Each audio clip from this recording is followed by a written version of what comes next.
Maybe life isn't about avoiding problems, but picking the right ones that are worth the struggle. So today I'm talking to bestselling author Mark Manson about why a good life isn't stress-free, how to stop chasing goals that don't actually matter, and how to choose challenges that feel meaningful instead of draining.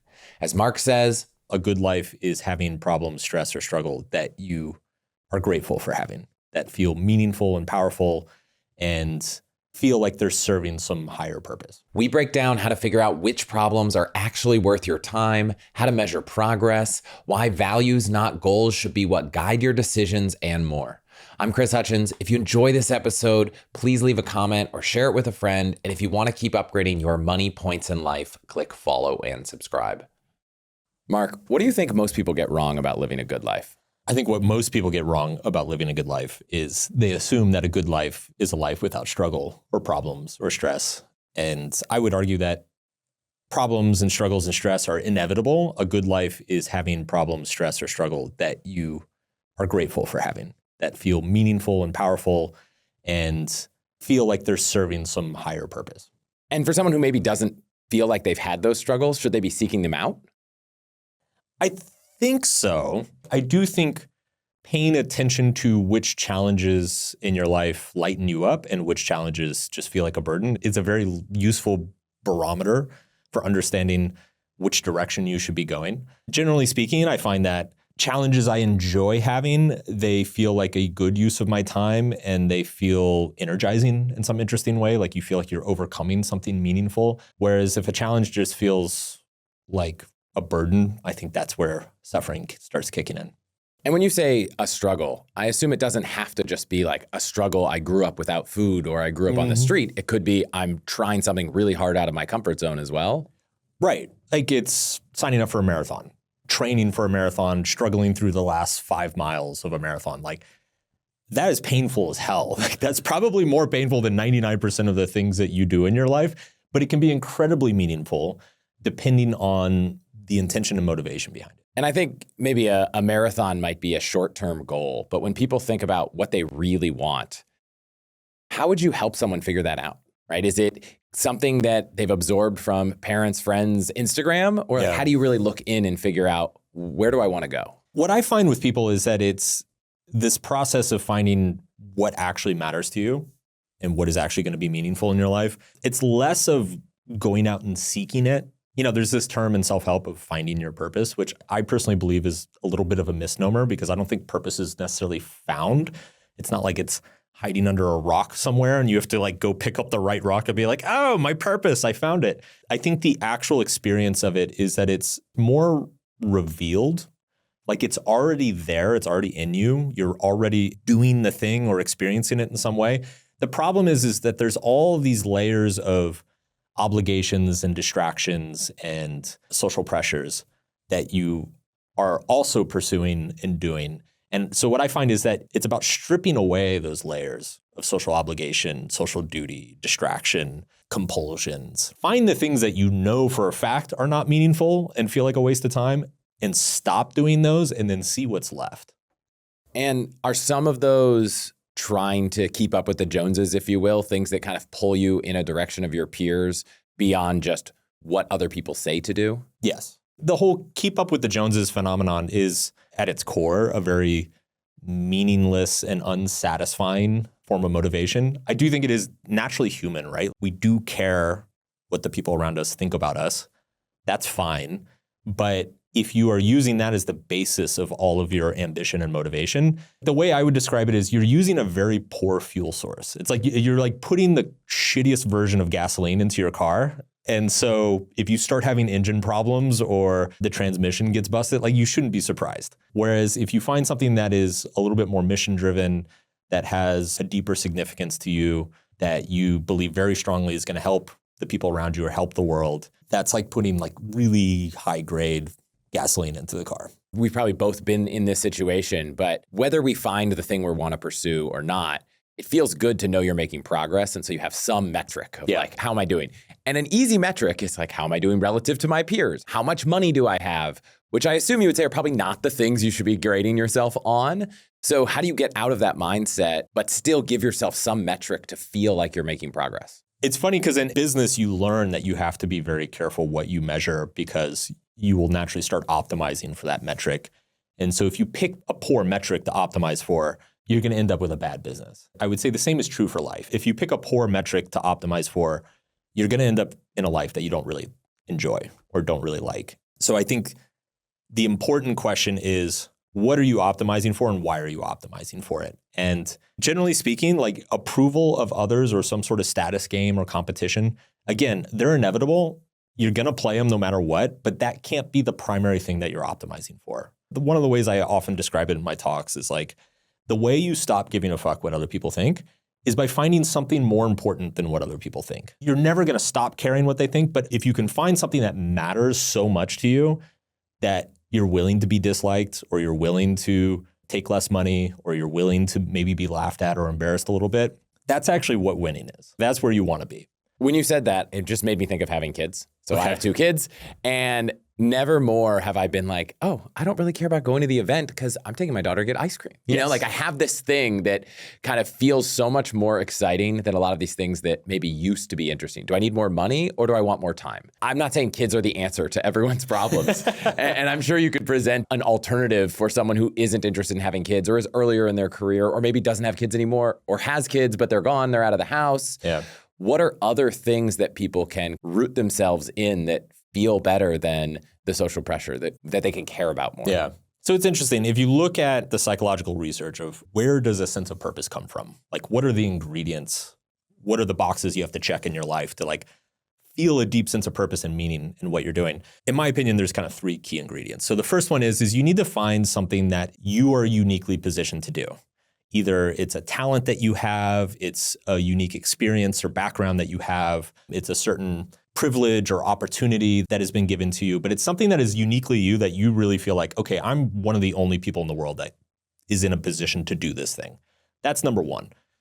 Number 2 is you need to find a way to give it to the world, make other people's lives better, add value to people around you. And then the third piece is that it needs to be something that you're willing to sacrifice for, that you're willing to give up other things for, that you're willing to pass up on the conference or the event, or that you're willing to take a pay cut or maybe not get the best opportunity. And I feel like if you can nail all 3 of those things, like that's what generates that deeper sense of purpose, that sense of like, this is the thing that's more important than all the other things.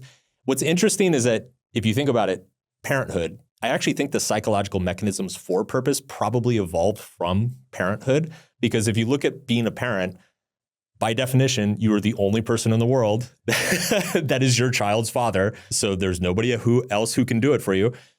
Second, you are definitely sacrificing and struggling and giving up part of your life to make somebody else's life better, right? So it's like children are kind of the baked in vehicle for purpose in our lives, but you can still find that through many other avenues. So it can be through charity, activism, starting a company, volunteering in your community, being a good family member, a good friend. There's a lot of ways that you can kind of achieve the same thing, but those 3 variables always need to be in place.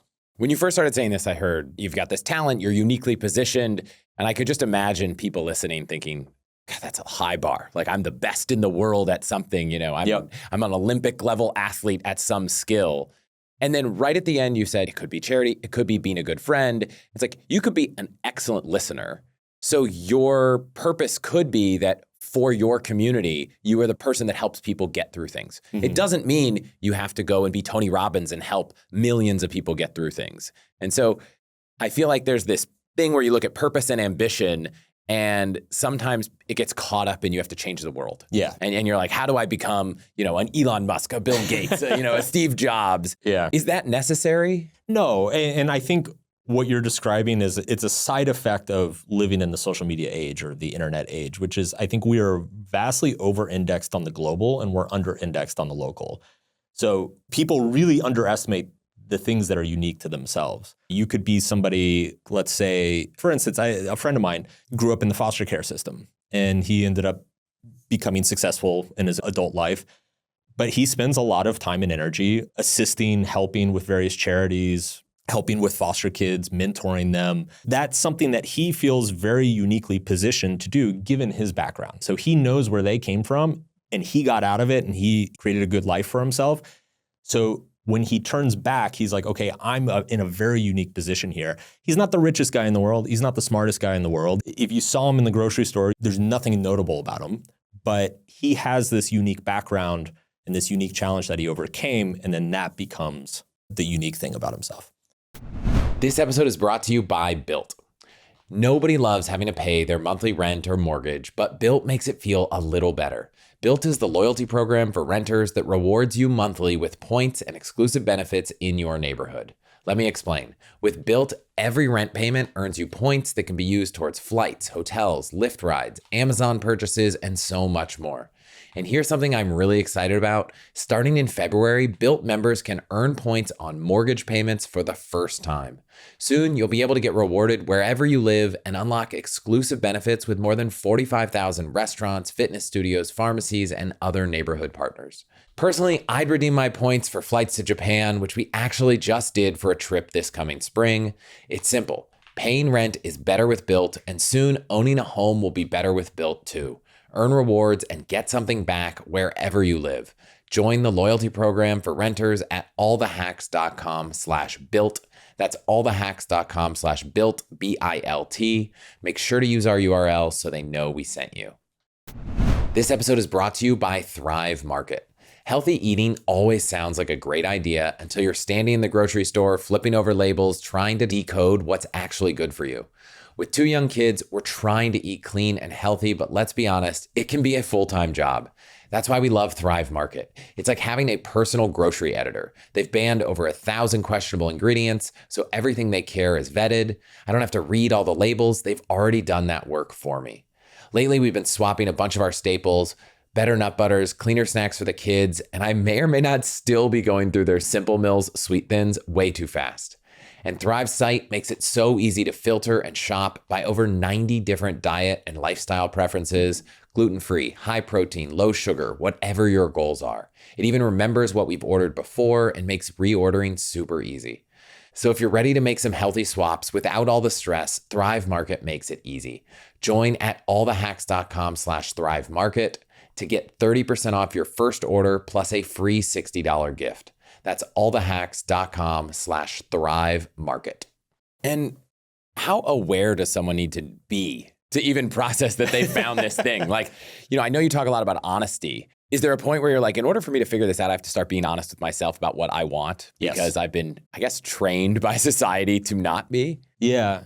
Again, I think it's more purpose isn't found, it's revealed. It's like recognizing that all the things that you thought were important actually aren't, or maybe they are only important for a short period of time. And the satisfaction you get from them runs out. It's not sustainable over the long run. For instance, I ran into that in my own career. My career blew up in the late 2010s. Suddenly became this huge best-selling author. All my dreams that I had had since my early 20s, like one by one, the boxes started getting checked off.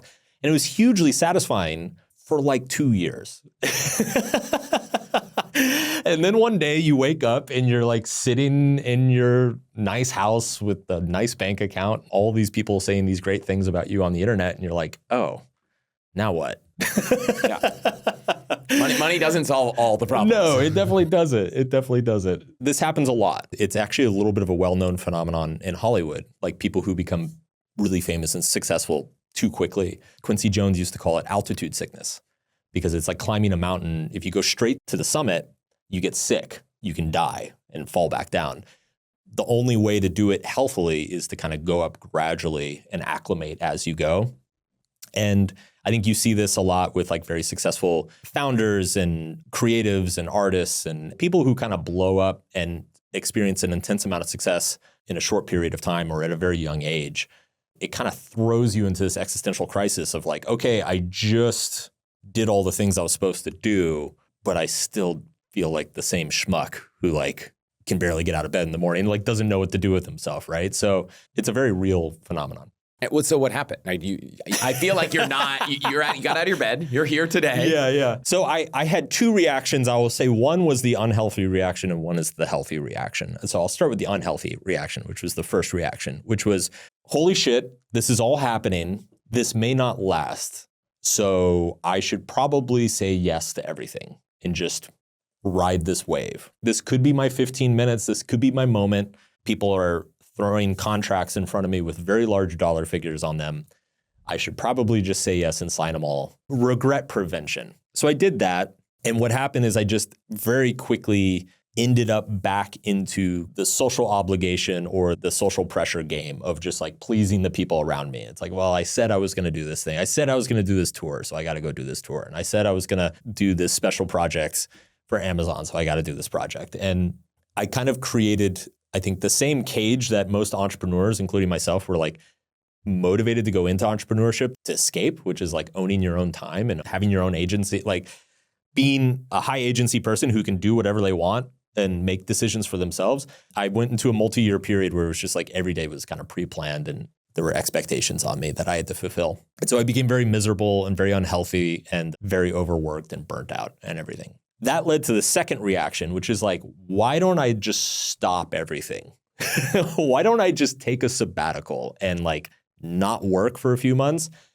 Because I don't know what's up from down anymore. I don't know what in my life is actually me and what is like some external pressure that I bought into. My original intention was to take the first quarter of 2022 off. I got 2 months into that quarter and I was like, this is definitely not enough time. I definitely needed a lot more time. So I ended up taking the first 6 or 8 months of 2022 off. I spent a lot of that actually like in kind of this like, just this confusion of like not knowing what I wanted, who I was, what I was supposed to do. By saying no to everything, very slowly, like I opened up space to start missing things. And the things that I started missing were actually extremely simple. It was all the stuff that I did back when I started my career, back when I was 21. It was like, it got very absurd actually. So just to tell you a funny story, during this period where I was quote unquote not working, I started having so many ideas for blog posts. I started playing with creating pseudonyms. I'm like, you know what? I'm going to create a Substack with a pseudonym. I'm going to write a big blog post and it's going to be really cool. And then I'm going to create a brand around it. And then maybe I'll start the newsletter. And like, I started like mapping out this like 3-month plan under this pseudonymous Substack that I was going to create. And I'm like, wait a second. I already have that business. I've been building it for 15 years. Like, what am I doing? And so it's one of those funny things that you eventually just kind of remember who you are. And I started to remember why I got into this business in the first place. I love ideas. I love writing. I love communicating. And so it was like, just do that. Fuck all the contracts and the publishers and the international tours and just write some shit online. Start there. I'm curious how important other people were for you to make this discovery. And I bring it up because when I first started this podcast, I told some friends and I was like, oh, I'm gonna start this podcast. It's gonna be all about me going down these rabbit holes to optimize various aspects of your life. And they're like, well, yeah, of course you are. And I'm like, what do you mean? I've been trying to figure out what I should do with my life for 20 years. Yeah. Now I give you this idea. And the overwhelming feedback from every single person was like, this is you. Yes. This is what you should be doing. And I was like, well, it would have been nice if you told me 20 years ago. Yeah. But it took me a long time to even find the thing. But to a lot of my friends and family, it was so obvious. Yes. And I'm curious how much talking to others can help you figure out what you want versus just looking inside. What you described, I think, is very common. And that was common in my place, in my situation as well. It's funny because I've gone through that with my wife. You know, my wife has kind of gone through a large career transition and she spent a few years feeling very lost. And it was funny because the entire time I was like, this is the thing you love. You should just do that. And she was like, no, I can't do that. No, I'd have to take classes. I'd have to get certified. I'd have to like find clients. I'd have to do this. And I'm like, yeah, yeah, you would, you know? And then sure enough, it's like 3 years later, she realizes, she's like, oh, I should have done this the whole time. So it's like, because the people who are very close to you and they love you, they have a strong sense of who you are, but they don't feel pressured by all of that social pressure that you feel. All of that baggage that we carry of like the things that we feel like we need to prove or the guilt that we'll feel if we don't do this certain thing and like all the stuff that kind of clouds us from seeing what we actually want to be doing. Our best friends or our family members, they don't see that. They just see the thing you love. Even if they have that same problem themselves. Yes, so correct. I have a good friend, and when it comes to travel, points, miles, all that stuff, I am a crazy person.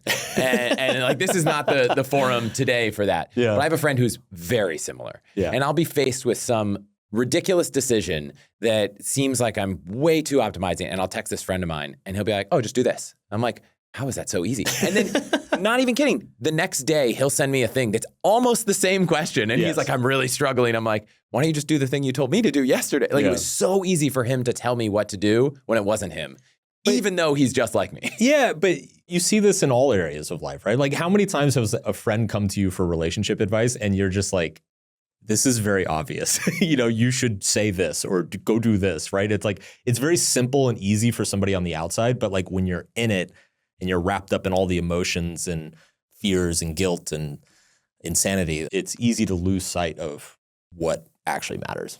I'm going to take the example you just gave of a friend and relationship advice.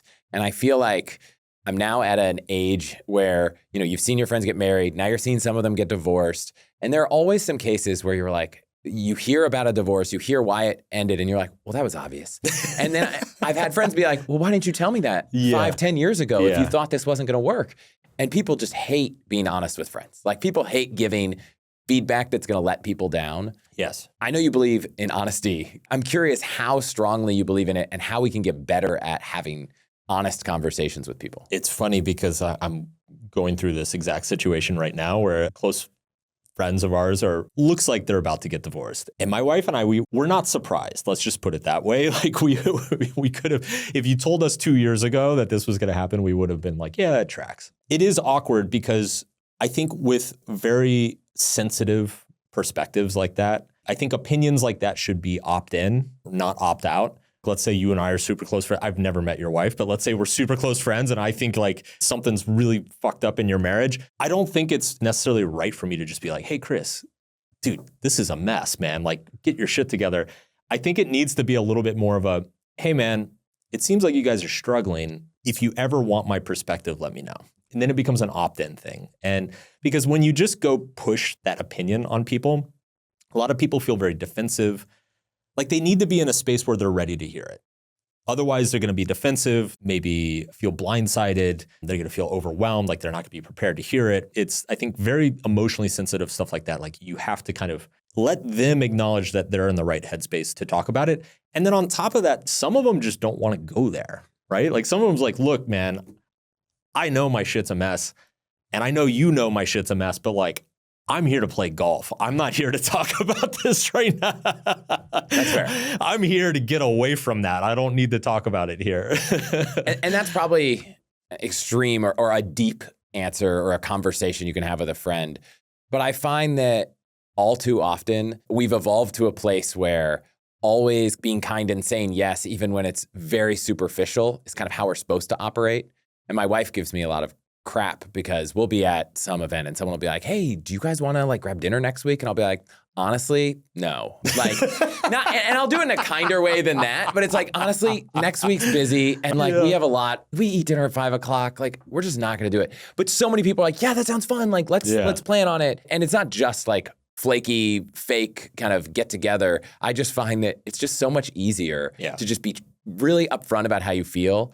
And this is probably a stereotype, but I find that a lot of my friends from Israel are just very blunt. Yes, Israelis are super blunt. And I love it. Yeah. I'm like, what, you would tell someone, but what do you think of this shirt? And they're like, that shirt sucks. You should get rid of it. Why did you buy it in the first place? But so common in our culture. It's like, that's great. You look awesome. And I'm like, is this helping us? Yeah. I'm with you on stuff like this. I actually really relish that bluntness. I lived in New York for a long time, and it's one of the things I kind of miss about people in New York are much more open and blunt. Here in California, everybody's your best friend all the time. Everybody wants to see you all the time. And then, of course, you never see them again. But maybe if we can go down a little rabbit hole or a side path, I spent some time in Russia back in 2011, learned a little bit of Russian, spent most of a summer and part of a spring there. And Russians are very uncomfortably blunt. Like it's just the level of honesty is just, it is absolutely jarring, especially as a Westerner. And it was really interesting. I remember talking to a Russian friend about it. They kind of explained to me, they were like, look, in the Soviet Union, nobody had anything. And if you said something to somebody that could get you in trouble, like that person could literally get you killed. They just go to an authority and they say, hey, Chris said this thing. Next thing you know, you're off to the gulags, right? So trust was the only currency in that society. And so everybody had to be completely transparent as much as possible at all times. And so it really developed this culture of just blunt honesty, disagreeableness, willingness to disagree, like contradict each other or say, no, that's stupid. I don't think that.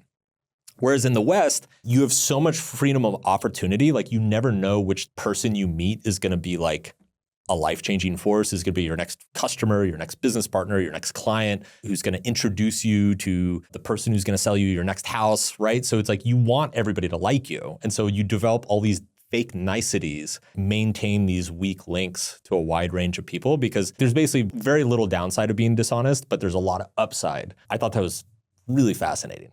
Did that change anything about how you operate in this society? So what I found, my time in not just Russia, but Eastern Europe in general, what I found is that people are much colder on the surface. People are very prickly.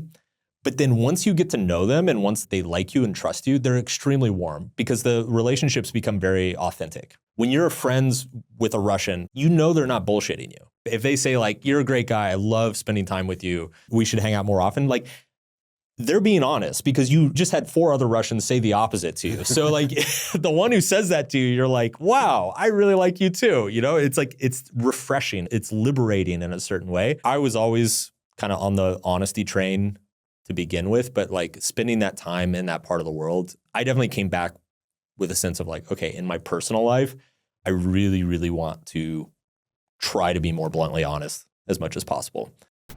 This episode is brought to you by Fabric by Gerber Life. Now, every year I promise myself I will stop procrastinating on the most important stuff. Life insurance is one of those things that we all avoid thinking about, but it turns out it's actually quick, affordable, and essential. Fabric by Gerber Life makes it easy to start the year feeling like you've handled something major for your family. Fabric by Gerber Life is term life insurance you can get done today, made for busy parents like you, all online, on your schedule, right from your couch. You could be covered in under 10 minutes with no health exam required. Fabric has flexible policies to fit your family and your budget, like $1 million in coverage for less than $1 a day. And if you're young and healthy, the time to lock in low rates is now. And best of all, with a 30-day money-back guarantee, there's no risk and you can cancel at any time. Join the thousands of parents who trust Fabric to help protect their family. Apply today in just minutes at meetfabric.com/allthehacks. That's meetfabric.com/allthehacks. MEET fabric.com/allthehacks. Policies issued by Western Southern Life Assurance Company, not available in certain states. Prices subject to underwriting and health questions. This episode is brought to you by Copilot Money. If you're ready to start the year with more clarity around your finances, Copilot is the personal finance app I recommend most. Whether you're on an Apple device or not, with their new web app, you can finally use Copilot anywhere you manage your money. I've been using it for years and I check it almost every day. It gives me a full picture of our spending, cash flow, investments, and subscriptions without the clutter or stress. The design is beautiful, it's super customizable, and their AI-powered expense categorization is the best I've seen. You can create your own categories and rules, set savings goals, track your net worth, and actually feel good about where your money is going. So if one of your goals this year is to get more organized financially, I can't think of a better place to start. And right now for 2026, Copilot is offering new users 26% off your first year when you sign up at allthehacks.com/copilot. That's allthehacks.com/copilot to take advantage of this limited time deal. I have a hypothesis as to why it feels harder to be bluntly honest. And it's a little bit that at least I am very bad at evolving friendship. A lot of my closest friends, my wife and I had this conversation. It's like, if you could reevaluate your best friends now, would they really be your best friends? Are we good at deciding who are the best friends that I want now? Or are we clinging on to our high school best friend or the person that we were in a fraternity together? When in reality, if I could objectively describe who my best friend would be today, it might be someone else. But it's really hard, I think, as an adult to be like, let's go make best friends. We're working from home a lot. We're with our family a lot. We're not just constantly exposed to new people at school, maybe earlier parts in our career where we're kind of in this mix of a bunch of young people who just graduated. So I'm curious what you think, but my hypothesis is it's harder to make new friends that are probably closer aligned to what you want. So we're stuck with a lot of friends that maybe we're not as close to or want to be as close to as maybe we used to, or maybe the friends we love don't live near us. And so we're just kind of in this messy world of friendship that might make it harder to be honest because we're dealing with legacy friends or distant friends, and it's hard to make new friends? The friendship question is really interesting. And I feel like it's funny because being in the personal development space for 20 years now, friendship was never a big topic. Like I remember running friendship content back like in 2013, 2014, and it was just crickets. Like nobody cared. Nobody wanted to read about it. And then post-pandemic, it has exploded. So much friendship content that we post now goes viral. And we actually just did a massive 4.5-hour podcast on the research behind friendship and like why all these things you're describing, like why they seem more common now, why people seem to be struggling to make friends or keep friends. And it was really interesting because I think it's a combination of two things. So one aspect of it is kind of timeless, and then one is much more modern, much more unique to this period and age. So the timeless piece is that when you look at both quality and quantity of friendships, there's kind of a U curve. So it's very high when you're young. You have lots of friends and you feel very close to them when you're young. And you have lots of friends and you feel very close to them when you're old. And what do those two things have in common? You don't have jack shit to do. Like you have very few obligations. You don't have like tons of social pressures. You don't have a career that you're trying to build. You're not schlepping your kids to school and back twice a day. You have a lot of free time. It's middle age. You see this bottoming out right around 40, which is you and I are like right in the trough of it. And a lot of it is just because of all of those competing obligations and interests, right? Like you just said earlier, like having your daughter like made you realize like most of the other stuff you cared about didn't seem important anymore.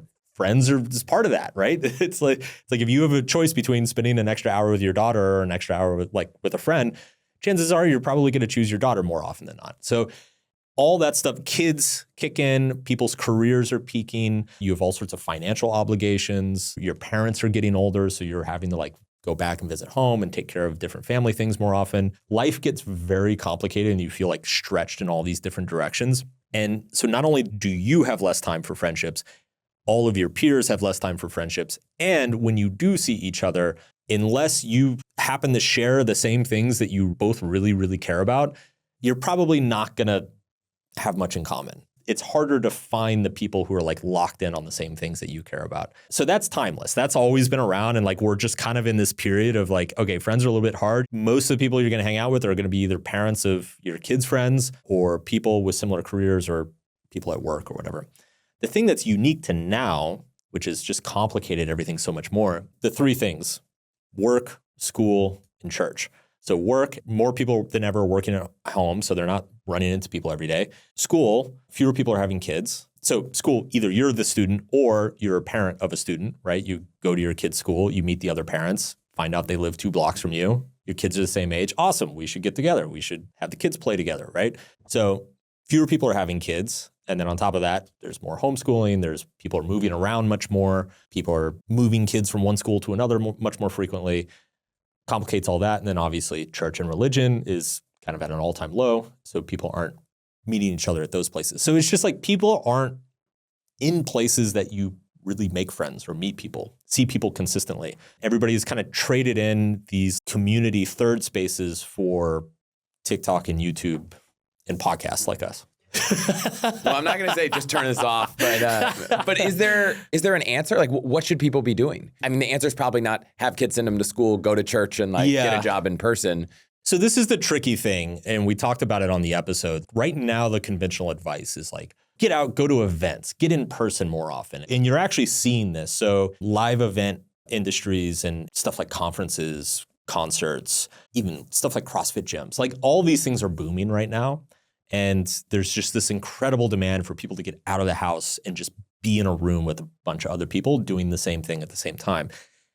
And that's fine. Like, that's nice. There's nothing wrong with that. The problem is that there's no stakes involved, right? So it's like the reason you really become friends with somebody isn't just because you're like in the same room listening to the same music at the same time.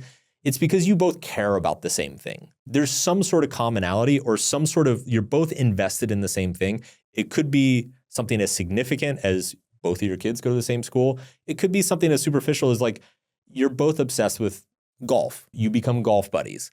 And generally what you see, or this is kind of more my theory, but it's not the one commonality. Where a friendship really starts happening is when you hit the second commonality. So you meet a parent of your kid's friend at your kid's school, you have one thing in common. But unless you find that second thing, like you're both into tennis or you both love to watch basketball or you're both entrepreneurs and business owners, like it's that second thing that it's like, oh, we should be friends.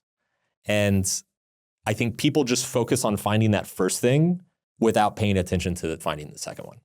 It's funny. I've never heard that explanation, but I've recently gone to a few conferences for people who are real big travel, points, miles nerds. And the people that I connected to the most and who I'm texting back and forth after are the people who also have kids that are in the like 3 to 7 year old range and are trying to manage the fact that they love doing this side hobby. They have their family responsibilities and often a job. And it's like, how do you compete with this? Because they share this obsessive deal chasing personality, but also want to spend time. Like they actually value the time with their kids. And so there's like this dual alignment with these people. Okay, so I'm going to link to that episode because it's long enough. I looked at it, it's like somewhere around 3 hours, right? Pushing 5. Okay. So I'm going to link to that episode. It is a long one, but I think there's a lot there. And in fact, one thing I did do was in the new podcast you've done, you have these guides that you can download. And I downloaded one of them last night. I was like, oh, I wonder, like, is it a bunch of bullets? And I was like, no, it's like 50 pages. Yeah. It's almost like a masterclass and a book in one. So I'll link to that one. There's a handful more. I thought you were doing it monthly. Now it looks like you're doing it twice a month. We're trying to scale up to twice a month. The content beast always needs to be fed. But the original intention was like, instead of doing, say, 4 or 6 podcasts a month, each an hour long, let's do one insane deep dive that's 3 to 5 hours once a month. And then because the team is doing so much research to prep for that deep dive, what we're doing is we're just taking all the research, summarizing it, adding all the citations and everything, and then packaging it into a PDF so that people who listen to the episode can like go back and reference what we're talking about and where it came from. I've had a lot of requests to do that. So now people are like, hey, do that thing Mark does. Like, I really like that. But I want to go back to that point where you say around your 40s, you're at the bottom of this trough and it feels like life is hard. Mm-hmm. And I think there's a moment, and I know my wife and I are kind of experiencing it. You have young kids. You've got work going on. You've got a lot of responsibilities. Your parents are getting older. You've got their health. You've got so many competing demands. And I think for some people, it's easy to feel like, I have it awful. Like life is out to get me. Things are terrible. And I'm curious, is life just hard and that's okay? Is life actually not that hard and we just feel like it's hard? How should someone in that state be looking at things? Because there is the perspective of we still have it pretty good. We're in this country. We have food. By all means, like things are really good, but life can feel really hard. And I'm curious what you would say to people who are feeling like life's hard, even though objectively maybe it's better than average. Life is always hard. You could be the wealthiest, most successful person in the world. It's going to be hard. Every level of financial success is difficult. Let me put it this way. It's hard to work a lot. It's also hard to not work. It's hard to have a big family. It's also hard to not have any family. It's hard to have lots of hobbies and interests. It's also hard to not have any hobbies and interests. Like any path you choose is going to be hard in some shape or form. And so again, the key is to choose the hard that you particularly enjoy or you're predisposed to or that you handle or manage very well. The other thing about this is, a lot of my work recently, I've been talking a lot about trade-offs because I kind of view the world through the lens of everything is a trade-off, no matter what you do. Having a kid is a trade-off. You're giving up a lot to raise that child. Not having a kid is a trade-off. You're also giving up a lot to not have that child. What seems to be true, though, is that our brain is not very well suited to keeping both sides of each trade-off in mind at the same time. So when we're suffering or struggling, we tend to be very focused on what we're giving up in all the choices that we've made. It's like, I don't have any time, I'm stressed, I'm not sleeping well, my boss is a dick. And we're not thinking about all of the positive things that we opted into that necessitated those sacrifices, right? We don't think about the fact that you're actually living out your dream career or that you are raising a family that you always wanted or that you are getting better at something that is extremely difficult and requires failing many, many times over. Similarly, when we're really locked into the things that we want in life, when we think 5 years ahead, 10 years ahead, And we start thinking about like, well, I want to have a bigger house and I want to get really good at badminton and I want to have another kid and I want to move to the East Coast. Like we're thinking about all of the positive sides of the trade-offs and we're not thinking about the sacrifices of the trade-off. And the truth is that if you want the positive side of something, you also need to want the negative. You can't only want one side and pretend the other side doesn't exist. Similarly, if you don't want the negative side, it means that you have to also not want the positive side. You can't just be like, well, I don't want to change diapers, but I want to have a kid. Like it kind of doesn't work. Yeah. I was at this dinner with a bunch of creators and someone's like, what are your ambitions with growth? Do you want to build your podcast as big as, Diary of a CEO or your show? Like how big do you want to get?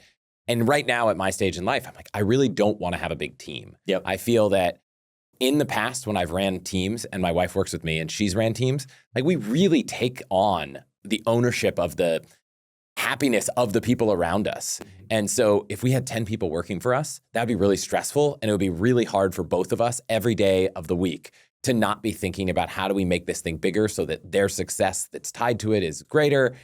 And we're at a stage in life where we have 2 young kids. We're like, we just don't want that mental overhead every day of the week. But it's hard to look, it's hard to look at this and be like, why is that thing 10 times more successful? Or why is this friend of mine 10 times wealthier? Yeah. And I definitely have talked to people that make much more money, but they're killing themselves. They don't enjoy it. And so I think to your point, it's really important to say, do I actually want their life? It's easy when someone gives you the Warren Buffett example, when they're like, do you want Warren Buffett's wealth, but you have to be as old as he is? And you're like, no. Yeah. But it's harder when it's like, do you want your friend who works 40% more and makes 40% more? And the trade-off is harder to see as so uniquely different. Yeah. I mean, I would even point back to the Warren Buffett example and say, okay, this is a guy who basically spends 12 hours a day reading. By all accounts, was a completely absent deadbeat father, had one marriage that fell apart, doesn't really seem to have any interests or hobbies outside of investing or business. If you ask me, like if I'm willing to take that trade-off, I wouldn't take it. You might not even take it 25 years ago, No, even when he was my age, right? Like I probably wouldn't take that. We do this when we compare ourselves to others as well, right? It's easy to look at somebody outside of yourself and envy their success, but do you also envy their sacrifice? Do you wish you could give up the things that they could give up? Chances are no. And if you don't, then you don't actually envy them because you're not making a proper comparison. I think one of the moments that we face constantly throughout our lives that make life feel hard is having to make hard decisions. I feel like you probably have at least some framework or advice for people that struggle at making decisions. If we want to focus it to one kind of archetype, someone who's kind of thinking through the decision too much. Right? I have some friends who their struggle with decisions is they make them so fast that sometimes they regret them. Yeah. My problem is I make them so slow. If you've looked into this, it's like you actually have a better outcome, but you're not as happy with it when you spend too much time on the decision making. Yeah. So both for me and anyone listening, like how do you make decisions, or what have you learned about decision making and psychology that makes it better? I think where people get led astray is decisions should be primarily motivated through your personal values. I think people tend to make decisions based on status markers, external signifiers, kind of arbitrary metrics. We were talking about metrics earlier. You just unconsciously ascribe to some metric that is just completely arbitrary and bullshit, like how big your house is or what neighborhood you live in or how much your car costs, whatever. Those tend to be poor decision-making. Generally what you want to rely upon in your decision-making is like get very clear on like, okay, what are the things that I deeply care about? What are my primary personal values? What am I optimizing for in my life? Is it time and agency? Is it contribution to the people around me? Is it my relationships? Is it building something incredible for the world? Figure that out, and then all of the decisions should kind of flow downstream of that. And do you have some sort of cadence at which you like check in with yourself or with your wife about how are we doing on these things we care about? What's going on in our lives? How am I tracking? Yeah, ironically, I like to use New Year's as a time to do this. It's funny because New Year's is generally a time that people set goals. I'm not a huge fan of goals. There's nothing wrong with goals. I just think goals are like massively overrated in terms of how much attention and importance people put on them. And I think values are very underrated. So I usually use this time of year to kind of sit down and assess, look back at the past year. What are all the things that I did that felt like a really good use of my time? What are all the things I did this past year that felt like a very poor use of my time? What would I like to spend more time doing, less time doing? What do I feel like accurately reflected my values and what I care about? What do I feel like didn't accurately reflect it? And then make adjustments, like iterative adjustments in the next year. Don't throw everything out and try to become a new person in January, but like find 2 or 3 adjustments. Like, okay, going into 2026, I'm going to stop work at 5 p.m. no matter what and be home for my family. Or in 2026, I'm going to get up half an hour earlier and do my workouts in the morning because I realize that like it's easier for me to skip those if I'm putting them off to the evening, whatever it is. That should become the basis of your goals. And generally those small iterative changes are much easier to achieve than like waking up on January 1st and being like, I want to lose 40 pounds or I want to become fluent in Mandarin by June, or whatever goals people set. This episode is brought to you by Vuori. Now, there are only a few brands I use almost every single day, and Vuori is absolutely one of them. They make performance apparel that's incredibly versatile, yet so comfortable. Everything's designed to work out in, but it doesn't look or feel like it at all. My personal favorite is the Sunday Performance joggers, but you also have to check out their Dream Knit collection. It's amazing, super soft, lightweight, moisture wicking, and you can wear Vuori for just about any activity, whether it's running, training, or yoga, but they're also great for lounging, running around town, and I actually wear their Meta pants and Stratotech polos out to nice dinners all the time. But Vuori isn't just for men. My wife is as obsessed with them as I am, and I know we would both agree that Vuori is an investment in your happiness. And for our listeners, they are offering 20% off your first purchase, plus free shipping on US orders over $75 and free returns. So get yourself some of the most comfortable and versatile clothing on the planet at allthehacks.com/Vuori. That's VUORI. Again, that's allthehacks.com/Vuori, VUORI, to discover the versatility of Vuori clothing. Exclusions apply. Visit the website for full terms and conditions. Thank you for being here today. You can find all the links, promo codes, and discounts from all our partners at allthehacks.com/deals. They're all brands I love and use, so please consider supporting those who support us. And for people who check in later and they're like, I didn't hit my goals, right? Like this is probably one of the challenges with goals. It's like if you set them too ambitious, you don't get far, but then you fail. And people are like, gosh, nothing's going my way. It's all my fault. It's not me. Someone else caused this problem, but they kind of feel like the victim in this scenario. Yeah. Any advice for people who feel like when they're too ambitious, they always get let down and it's always their fault and they're kind of not taking responsibility for what happens? First of all, I feel like people have a pretty poor understanding of just how to set good goals to begin with. And then I also think people also misunderstand like what role goals serve. So setting goals well, I think it's fine to have a big ambitious goal, but like you don't just set that huge ambitious goal and then go on with your life as if nothing happened.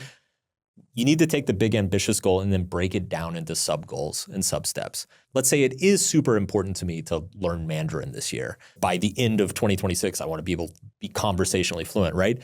Don't just set that goal, but like actually break it down and say, okay, where should I be at month 6? Where should I be at month 3? Where should I be at February 1st? Okay, now how can I guarantee that I get to there by February 1st? What's the first week in January going to look like? What's the second week in January? So you like start breaking it down like that, make everything very measurable, very observable.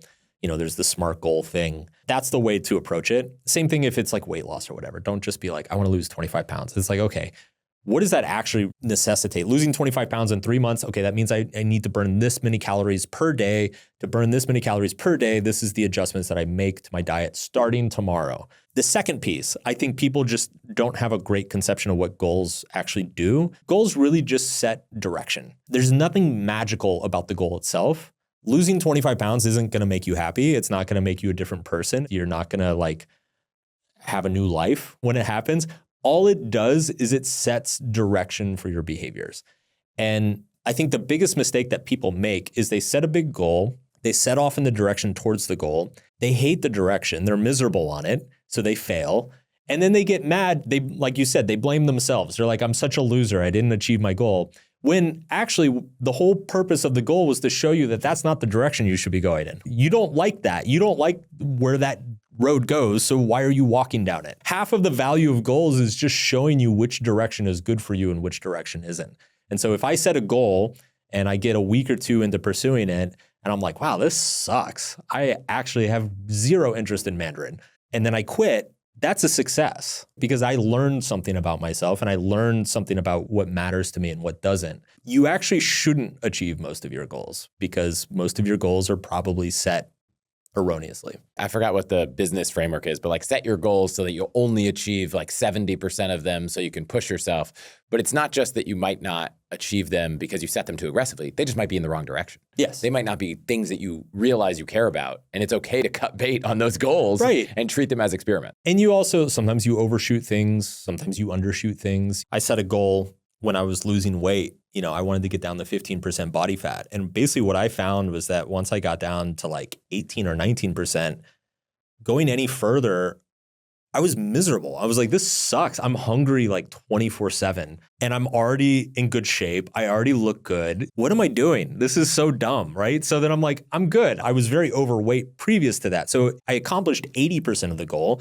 But what I discovered is that the optimal point for me personally was 80%. The goal that I originally set was actually suboptimal for me. You only find that out as you're on the path pursuing it. I feel like a lot of what we talked about, whether it's figuring out what you care about, figuring out your purpose, figuring out your goals, I feel like it's helpful to talk to people about these things. Yeah. They're not commonplace in our vernacular with friends at dinner. You sit down to dinner, you're like, what's everybody up to this week? Not like, how are you guys feeling about the things you said you were going to do and you're failing at? Or like, how does everybody feel about the direction they're taking with their life now? Is it really what you wanted? For people who are right now in a kind of motivated state of like, I want to make sure I'm living the life I want. Yeah.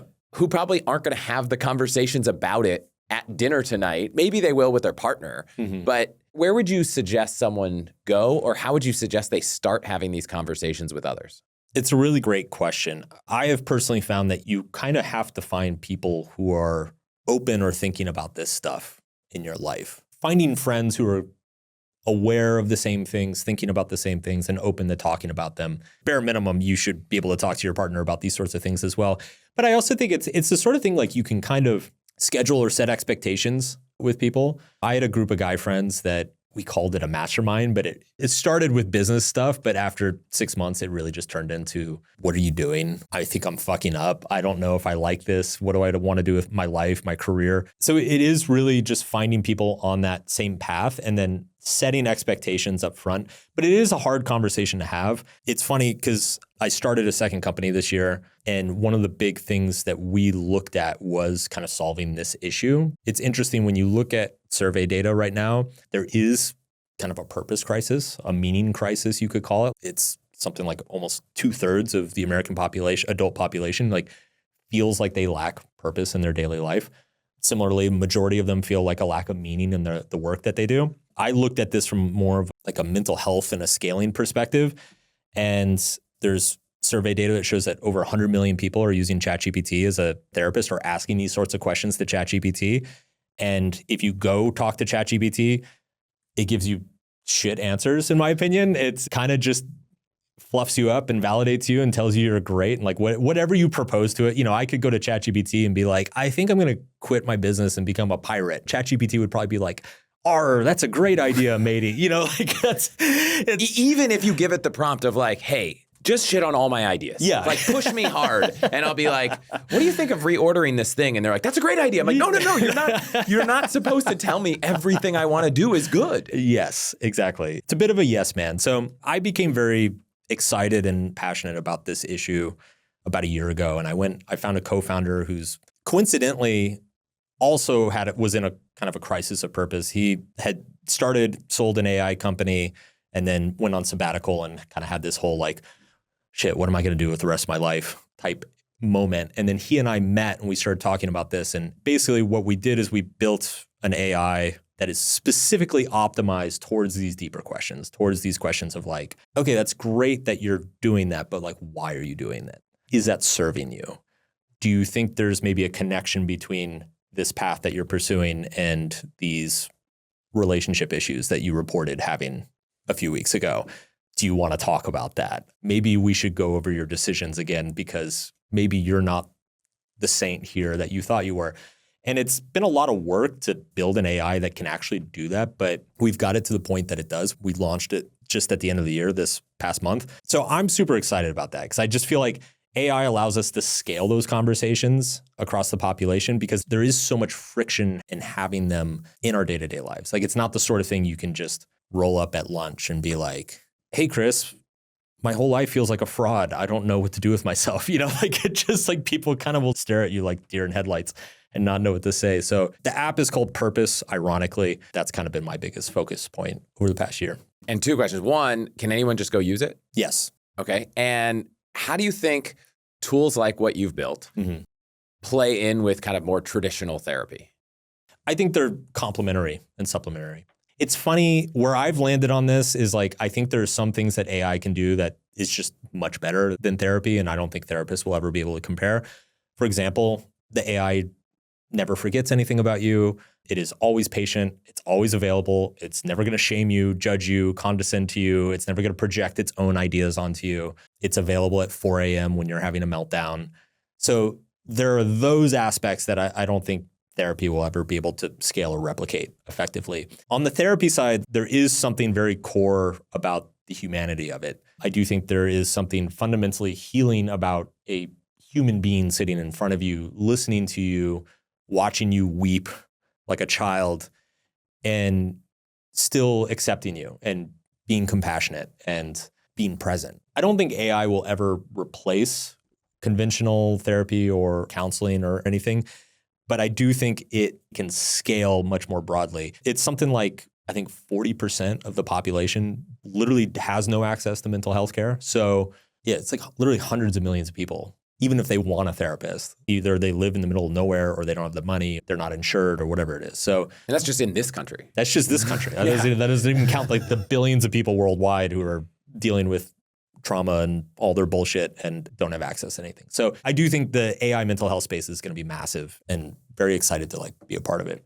Yeah, I think the most interesting thing is that it seems like the barrier to finding a mental health professional, scheduling a meeting, finding availability, deciding if you're going to pay for it, that's not a 10-minute task. So if you're really struggling with something or you want to have a conversation with someone, like, you could just do it now. And if you feel like you need both components, you can do both. And not to mention too, like, even if you do find the right therapist, it takes like 4 sessions for them to learn about your background, understand your values, figure out all of your emotional nuances, like really have a good understanding of your personality and all the stuff that you've been through. Whereas like in the app, we've built an onboarding experience that is really designed to give the AI a strong understanding of your personality and your values within the first 10 minutes or so. Everybody who signs up is immediately receiving personalized advice. Even before you've said anything to the Purpose AI, it already has an understanding of what your personality is, what your values are, based on geolocation, like what your cultural background, your gender, what part of the world you live in, your age, like probably some of the things that you're going through. So you're already starting, just from the first message, you're already starting on like session 4 in many ways. One thing you said I want to quickly jump back to before we wrap is, you talked about there's so many people who lack meaning from the work they do. And I just want to clarify, because I have a family friend who doesn't love his work, doesn't find a lot of meaning in his work, but finds a lot of meaning in the things he can do in life that his work allows him to do, because it's not that stressful, it's not that demanding, and it pays him a living wage. And I just want to make sure people don't necessarily get the wrong impression, but is it okay to lack meaning from the professional career job you have that makes your income, and have that meaning and that purpose outside of your work? I think so. I think this is something that gets overrated, particularly by our generation. It's actually really interesting. So there are surveys that have been done for a long time asking people how important it is that their job feels meaningful.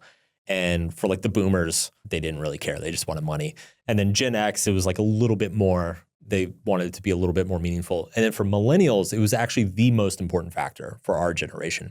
What's fascinating is that with Gen Z, it's kind of going back to like, no, dude, just pay me.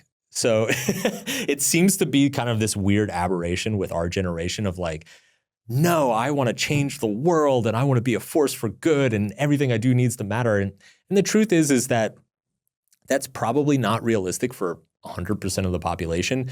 And it is totally fine to just have a job. I would say it's way more important to not hate your job than necessarily to love your job. The cliche is that if you love your job, you'll never work a day in your life. That's a high bar to clear, and I don't think everybody's going to necessarily clear it. But if you don't hate your job, and if you like the people you work with, and it pays you decently, and that pay allows you to go pursue the things you do really care about, you can totally have a great life doing that. And that job that if you love, you'll never work a day of your life. I assume you love what you do. I love what I do.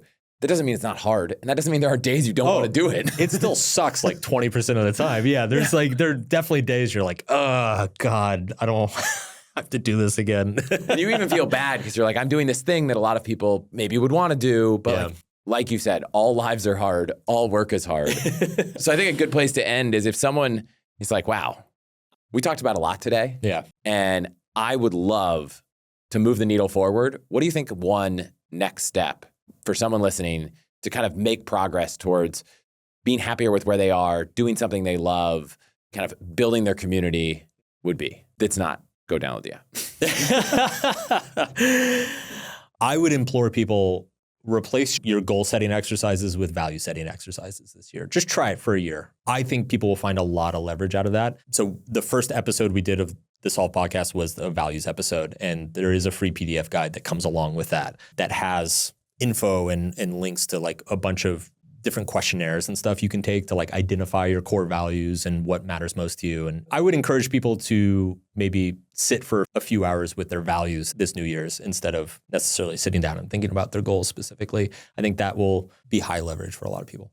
This might sound like the most naive question, but how would you define for someone who's like, okay, so values? In my mind, it's, oh, what is something I care about? But is there one level deeper of a definition that'll kind of get the gears moving? It is one level deeper. So it is, personal value is like a motivating principle that underlies the things that you actually care about, right? So let's say most of your goals revolve around money. It's not necessarily that you care about money. Your value is like what that money is doing for you. It could be security. Could be security. For some people, it's security. For some people, it's status. For some people, it's providing for their family. So like you can have two people who are obsessed about money, but for completely different reasons, and that's because they have different values. And what's interesting is that once you identify the value, you realize that there are a lot of ways to fulfill that value. There's ways to pursue status that don't require you to like be working all the time and making more money. There are ways to provide for your family that don't require paying for everything all the time. So it frees you up to think about the strategies that you're employing in your life rather than kind of being enslaved to them. I think that gives people a lot of thoughts. People can go check out that episode. We'll link to that episode in the series for Solved. Where else can people go to find Purpose and anything else you're working on? So Purpose is available at purpose.app. There's a 7-day free trial. Try it out. I think people will be blown away once they start talking to it. And then, of course, my stuff, there's the Solve podcast, which we've referenced. And then my stuff is all at markmanson.net. I have a newsletter I send out twice a week. It's also free to subscribe to. So check that out as well. Awesome. Thank you for being here. Cool. Or thank you for having me here. Thank you. It's great chatting.